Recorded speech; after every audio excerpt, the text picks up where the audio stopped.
this movie was absolutely awesome because it's so relatable. Because who hasn't known someone, or all that stuff? You could totally relate to this movie. It must have been so awesome to make. It was very cool, and I'm talking to you with a camera on your head right now, which is pretty cool. I've never done this before. But yeah, no, this movie was a great experience. Not only to be working with such a great cast, Kate Hudson, John Krasinski, Jennifer Goodwin, but it's a great story based on the book by Emily Giffin, and there's a lot of stuff in this that I think a lot of people are going to be able to identify with. It's not your typical romantic comedy.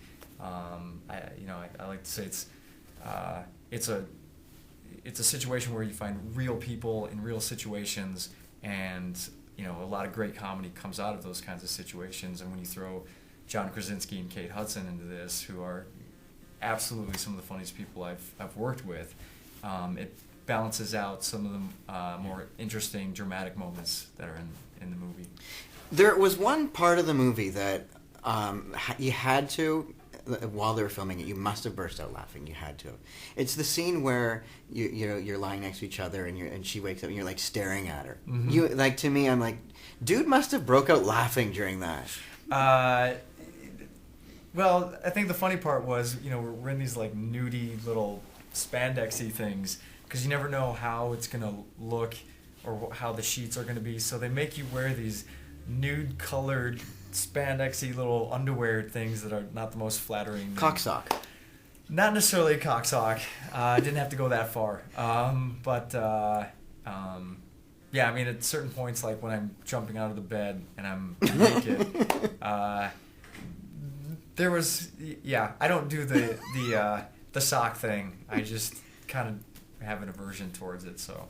So that's funny, because this is my next thing. So when you do jump out of bed, were you hesitant to doing some nudity in a film, or were you all like, hell yeah? I'm not someone who's opposed to doing nudity, as long as it's not like full-on graphic shots. Like I love how uncomfortable you are clearly about talking about it. I mean, I think it's that Irish Catholic upbringing, and the thing is, like, whenever I did soap opera for a while, and I've done a few movies where there's one movie that I did that had pretty intense vampire sex scene, and movies like that where my mom will be watching and she'll have to leave the room just because it just gets very uncomfortable for her. Well, one would think that she has seen your ass before. It's been a while, though. It's been a while. Nice. So why should people check out this movie? I ask this all the time because there's always tons of films that do open. Mm-hmm. I've seen this movie. I think it's awesome. But why should people go and see this?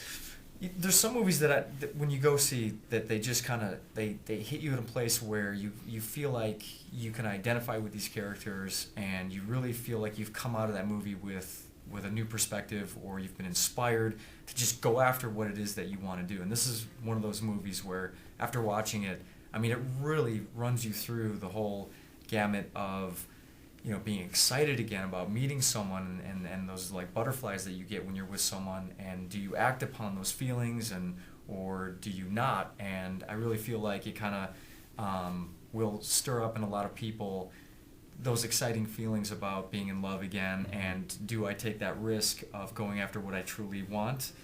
And ultimately, you'll see some people succeed and some people fail.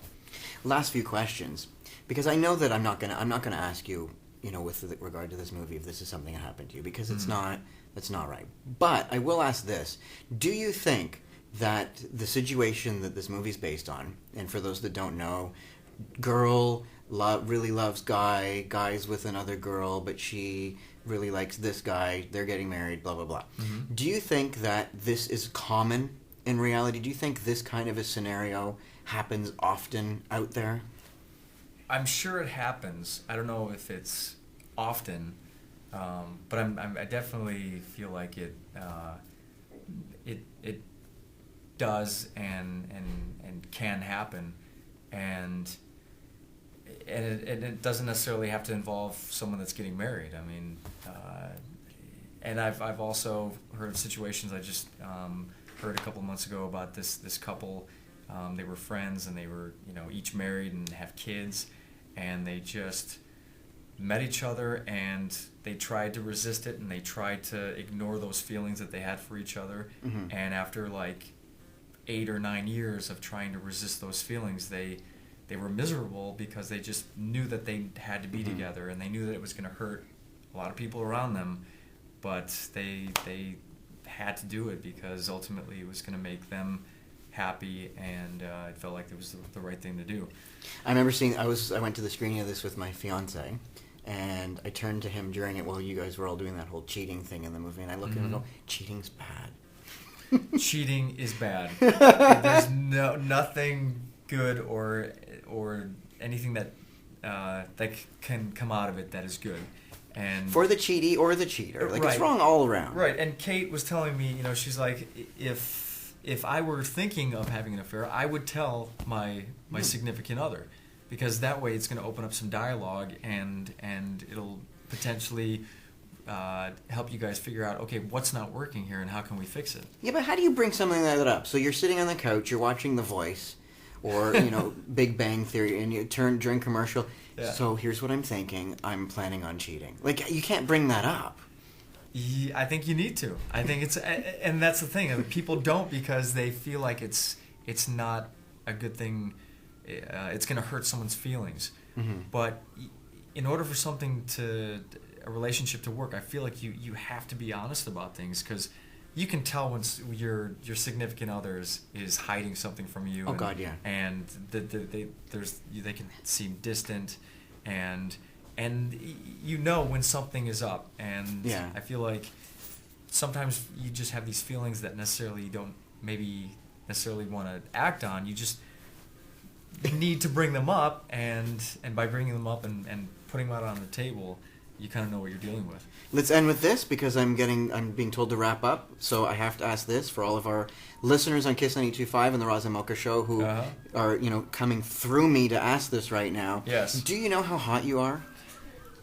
I don't. I mean, like, do you ever look in the mirror and go, I wake up damn! every morning saying, "Wow, you are incredibly good looking. You should do this for a living." No. No. That's ridiculous. I mean, and so some people may think I'm a good-looking guy. Other people think I look like a frog. So You're blushing. I mean, this is a no-win question. Thank you very much. It was a pleasure meeting you. Congratulations. The film is outstanding. Thank you very much. Cool. Is it true that you wear briefs? The girl I do. before, yeah? I do. Do you want to prove it? It's more support. More. Yeah. For the HEADCAM.